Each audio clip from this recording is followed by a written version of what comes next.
Dobrý deň, tak dnes som na obhliadke Hyundai i30 CV. Motor má takto relatívne pekný chod. Nosníky sú nepoškodené. Auto nebolo búrané. Trošku je tu zatečený výko ventilov. Motor je relatívne zaprášený v pôvodnom stave, nebol umývaný pred predajom.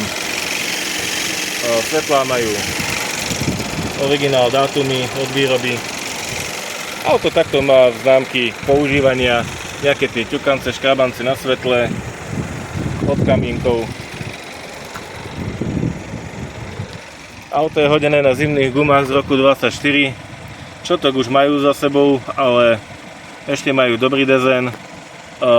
Brzdy tie už sú na výmenu prakticky. Ešte uvidíme, ako sa budú správať na jazde. Interiér takto pekný zachovali. Aj nálepky sú všetky.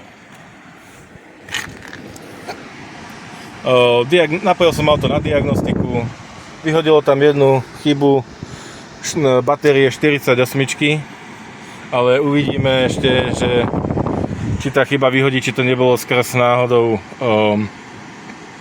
podpätia batérie. Uvidíme. Zadný interiér tiež pekný, zachovali. Zadné brzdy už tiež majú, čo to za sebou, tie sú tiež na výmenu. Predné gumy boli prehodené za zadné a opačne, to aj vidno na hrúbke dezénu, ale ešte sú také použiteľné. K autu je aj letná sada gum. Zadná časť vyzerá dobre. Tiež to nevyzerá, že to bolo búrané, je to bez rezervy, pod tým je 48 baterka.